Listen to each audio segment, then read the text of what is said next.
क्या हुआ जब भगवान श्री राम के मंदिर की प्राण प्रतिष्ठा से पहले अयोध्या पहुंची सैकड़ों वानरों की सेना। फिर जो हुआ उसे देखकर आपके भी पैरों तले जमीन खिसक जाएगी। जैसे जैसे प्राण प्रतिष्ठा की तारीख नजदीक आ रही है, वैसे वैसे अयोध्या में चमत्कार पर चमत्कार हो रहे हैं। कई लोगों का तो यह भी कहना है कि भगवान श्री राम के स्वागत के लिए उनके सभी साथी आ रहे हैं। लेकिन आज के वीडियो में वह सभी चमत्कार के बारे में बात करेंगे जिसे देखकर वैज्ञानिक भी हैरान हो गए हैं। मंदिर निर्माण के दौरान हुए चमत्कारों को सुनकर आप भी चौंक जाएंगे। चैनल पर नए हो तो सब्सक्राइब अवश्य करें, और अगर आप सच्चे सनातनी हो तो कमेंट में जय श्री राम जरूर लिखें। दोस्तों, भारत के इतिहास में 22 जनवरी 2024 का दिन सुनहरे अक्षरों में दर्ज किया जाएगा। यह पल सभी के लिए बहुत ही खास और ऐतिहासिक होने वाला है। सभी राम भक्त इस ऐतिहासिक पल के साक्षी बनेंगे। मीर बाकी के मस्जिद बनाने के 330 साल बाद 1858 में बाबरी मस्जिद परिसर में हवन पूजन करने को लेकर एक FIR दर्ज हुई थी। धीरे धीरे 1885 में पहली बार यह मामला अदालत में पहुंचा। धीरे धीरे बात इतनी बढ़ गई कि सन 1992 को गुस्साए लोगों ने बाबरी मस्जिद को गिरा दिया।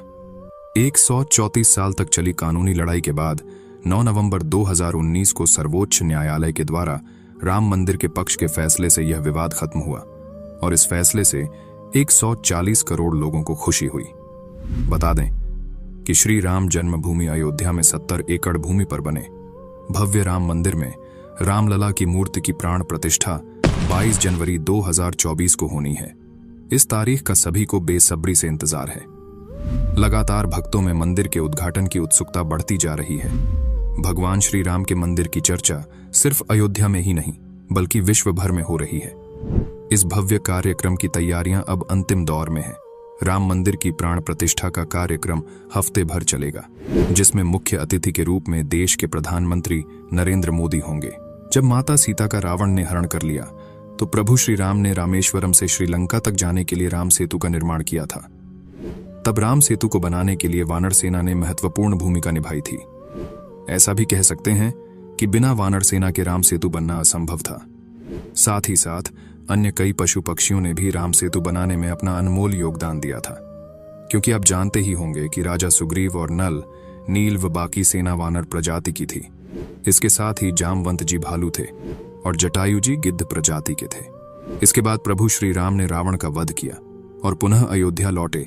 तब धूमधाम से दीपावली का पर्व मनाया गया।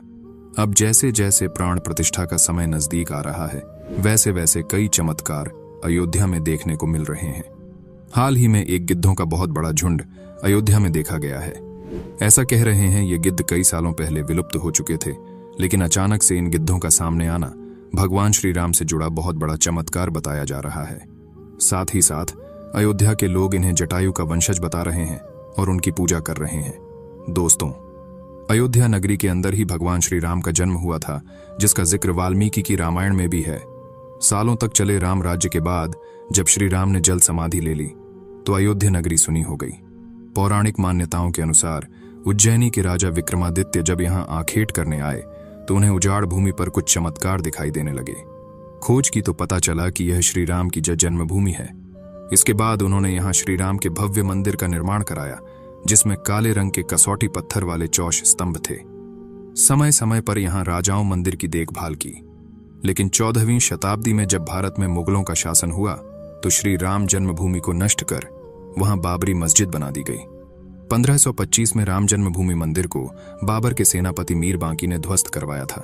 बाबरी मस्जिद की 3 गुंबद थी, जिसके बाहरी हिस्से में एक चबूतरे में श्री राम के बाल स्वरूप की पूजा होती थी। इसे राम चबूतरा कहते थे।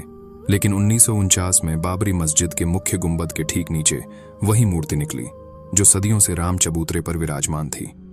बाबरी मस्जिद और राम जन्मभूमि मंदिर पर सालों चले विवाद के बाद आखिरकार श्री राम की अपनी जन्मस्थली पर प्राण प्रतिष्ठा हो रही है।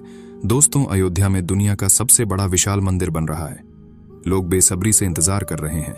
राम मंदिर के लिए कुल 67 एकड़ जमीन है, जिसे से 2 एकड़ में मंदिर बन रहा है।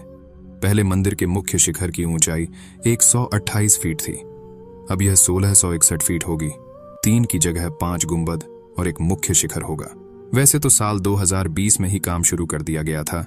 प्रधानमंत्री नरेंद्र मोदी ने 5 अगस्त 2020 को अयोध्या में राम मंदिर की आधारशिला रखी थी।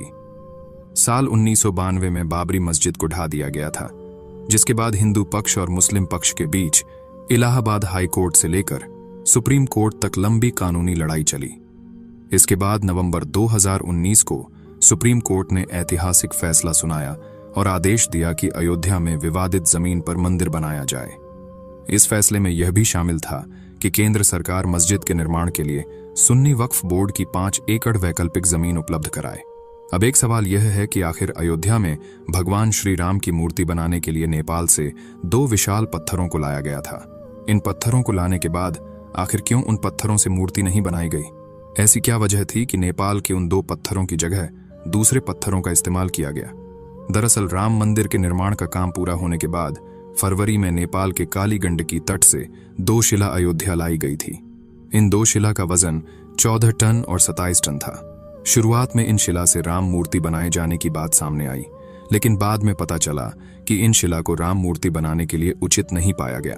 भारतीय मीडिया में छपी कुछ खबरों के मुताबिक इन पत्थरों से मूर्ति नहीं बनाए जाने की एक वजह राम मंदिर से जुड़े संतों की ओर से जताई गई आपत्ति थी। खबरों के मुताबिक कुछ संतों का मानना था कि इन पत्थरों को मूर्ति निर्माण में इस्तेमाल नहीं कर सकते, क्योंकि कालिंदी की चट्टानों को तोड़ा नहीं जाना चाहिए, क्योंकि वे शालिग्राम के बराबर हैं। हालांकि अयोध्या पहुंचे नेपाली प्रतिनिधियों के मुताबिक इन शिलाओं की तकनीकी जांच के बाद मूर्तिकार ने कहा कि ऐसी शिला से मूर्ति तराशना संभव नहीं है। इसके बाद दूसरे पत्थरों से मूर्तियां बनाई गई नेपाली प्रतिनिधियों के मुताबिक 27 टन वजनी शिला पर मूर्ति तराशने की कोशिश की गई थी, क्योंकि चट्टान वजनी शिला को शालिग्राम माना गया, लेकिन 27 टन वाली शिला भी उपयुक्त ना पाए जाने के बाद दोनों शिलाओं को राम मंदिर निर्माण स्थल के पास रखा गया है। भारतीय मीडिया के मुताबिक राम मंदिर के गर्भगृह में रखने के लिए देश की अलग अलग जगहों से लाए गए पत्थरों से 3 मूर्तियां बनाई गई हैं। इनमें से सबसे अच्छी मूर्ति का चयन कर उसे गर्भगृह में स्थापित किया। वैसे बात करते हैं राम मंदिर के इतिहास की, तो इतिहासकारों के अनुसार कौशल प्रदेश की प्राचीन राजधानी अवध को कालांतर में अयोध्या और बौद्ध काल में साकेत कहा जाने लगा। अयोध्या मूल रूप से मंदिरों का शहर था। हालांकि यहां खुदाई के वक्त आज भी हिंदू, बौद्ध एवं जैन धर्म से जुड़े मंदिरों के अवशेष देखे गए, जिसमें खंभों से लेकर हिंदू आकृतियां बनी हुई थीं। अयोध्या नगरी में होने का वर्णन भी वाल्मीकि रामायण में मिलता है। कहते हैं कि भगवान श्री राम के जल समाधि लेने के पश्चात अयोध्या कुछ काल के लिए उजाड़ सी हो गई थी, लेकिन उनकी जन्मभूमि पर बना महल वैसे का वैसा ही था। भगवान श्री राम के पुत्र कुश ने एक बार पुण्य राजधानी अयोध्या का पुनर्निर्माण कराया। इस निर्माण के बाद सूर्यवंश की अगली 44 पीढ़ियों तक इसका अस्तित्व आखिरी राजा महाराजा बृहदबल तक अपने चरम पर रहा। कौशल राज बृहदबल की मृत्यु महाभारत युद्ध में अभिमन्यु के हाथों हुई थी। महाभारत के युद्ध के बाद अयोध्या उजड़ सी हो गई, मगर श्रीराम जन्मभूमि का अस्तित्व फिर भी बना रहा। इसके बाद यह उल्लेख मिलता है कि ईसा के लगभग 100 वर्ष पूर्व उज्जैन के चक्रवर्ती सम्राट विक्रमादित्य एक दिन आखेट करते करते अयोध्या पहुंच गए। थकान होने के कारण अयोध्या में सरयू नदी के किनारे एक आम के वृक्ष के नीचे वे अपनी सेना सहित आराम करने लगे। उस समय यहां घना जंगल हो चला था, कोई बसावट भी यहां नहीं थी। महाराज विक्रमादित्य को इस भूमि में कुछ चमत्कार दिखाई देने लगे। तब उन्होंने खोज आरंभ की और पास के योगी व संतों की कृपा से उन्हें झांत हुआ कि यह श्री राम की अवध भूमि है। उन संतों के निर्देश से सम्राट ने यहाँ एक भव्य मंदिर के साथ ही कूप, सरोवर, महल आदि बनाए। कहते हैं कि उन्होंने श्री राम जन्मभूमि पर काले रंग के कसौटी पत्थर वाले 84 स्तंभों पर विशाल मंदिर का निर्माण करवाया था। इस मंदिर की भव्यता देखते ही बनती थी। विक्रमादित्य के बाद के राजाओं ने समय समय पर इस मंदिर की देखरेख की। उन्हीं में से एक शुंग वंश के प्रथम शासक पुष्यमित्र शुंग ने भी मंदिर का जीर्णोद्धार करवाया था। पुष्यमित्र का एक शिलालेख अयोध्या से प्राप्त हुआ था, जिसमें उसके सेनापति कहा गया है तथा उसके द्वारा 2 अश्वमेध यज्ञों के किए जाने का वर्णन है।